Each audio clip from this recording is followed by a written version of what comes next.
नमस्कार मित्रों, आरएटीवी के इस आध्यात्मिक चैनल पर आपका पुनः स्वागत है। पिछले एपिसोड में हमने मनाचे श्लोक के 53वें श्लोक का विवेचन सुना था। आज हम 54वें श्लोक का विवेचन सुनेंगे। तो आइए शुरू करते हैं आज का एपिसोड। आज का श्लोक इस प्रकार है। सदा सेवी आरण्य तारुण्यकाळी मिळेना कदा कल्पनेची ने मेळी चळेना मनी निश्चयो दृढ ज्याचा जगी धन्य तो दास सर्वोत्तमाचा। आइए मराठी भावार्थ सुनते हैं। जो माणूस तरुणपणी एकांतवासात राहून साधना करतो तो परमेश्वराबद्दलच्या कल्पनेच्या गोंधळात पडत नाही आणि ज्याची दृढ श्रद्धा असते असा भक्त धन्य है। आइए हिंदी भावार्थ सुनते हैं।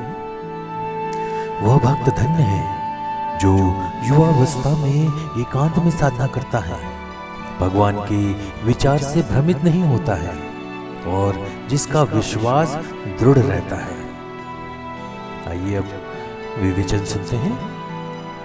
समर्थ स्वामी रामदास ने अपने 44वें श्लोक में कहा है कि अगर सुख चाहिए तो जंगल में जाना चाहिए। इस कथन से यह स्पष्ट है कि समर्थक किस तरह के सुख की बात कर रहे हैं। जंगल में मिलने वाला सुख भौतिक या इंद्रियों से प्राप्त होने वाला सुख नहीं है।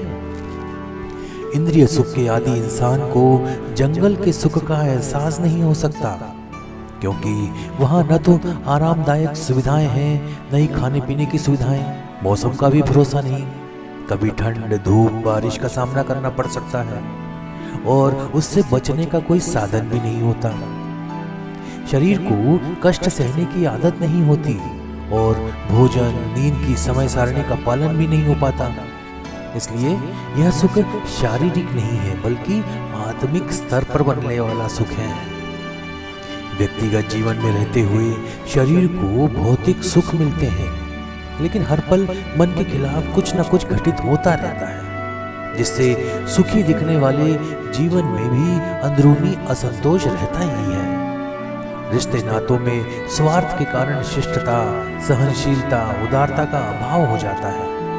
गहराई से देखें तो सुख का यह भ्रम टूटता है और तभी समर्थ जैसे संत व्यक्ति को यह ज्ञान देते हैं कि असली सुख भौतिक नहीं बल्कि आत्मिक शांति में है। इसी आत्मिक शांति के लिए वे जंगल का मार्ग अपनाने का सुझाव देते हैं। गीता के इस श्लोक का आशय भी यही है कि संसार से विरक्त होकर और जन संसार से दूर रहकर ही सच्चे सुख की प्राप्ति हो सकती है। समर्थ कहते हैं कि अगर युवावस्था में जंगल न जाया जाए तो वृद्धावस्था में इसका कोई लाभ नहीं है। वृद्ध शरीर जंगल के कष्ट सहने में असमर्थ होता है। इसलिए समर्थ इस श्लोक में बताते हैं कि जंगल में जाने का सही समय युवावस्था है, जब शरीर मजबूत और सक्रिय होता है।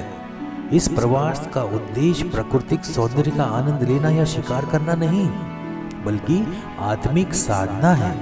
जंगल में रहकर संयम का अभ्यास, भोगों का त्याग, स्वावलंबन, निर्भयता, ध्यान में मन लगाना और संयम को बढ़ावा देना संभव होता है। इसीलिए समर्थ कहते हैं कि युवावस्था में ही जंगल का अनुभव लेना चाहिए।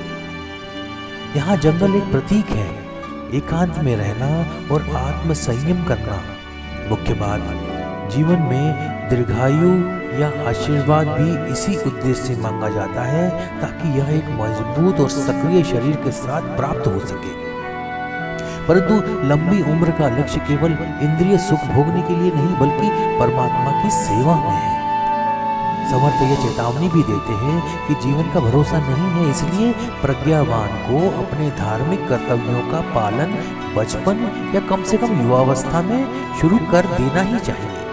उनका कहना है कि वृद्धावस्था में सेवानिवृत्ति के बाद आध्यात्मिक साधना का विचार करने का कोई लाभ नहीं होता, क्योंकि तब शरीर कमजोर हो चुका होता है। इसके विपरीत स्थिर बुद्धि, शांत मन, प्रसन्नता और सच्चे आनंद की प्राप्ति युवावस्था में साधना के जरिए संभव है।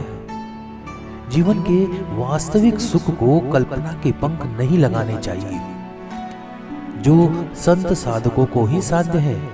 संत के पास एक निश्चित ध्येय और विश्वास होता है और वह उसमें स्थिर रहता है।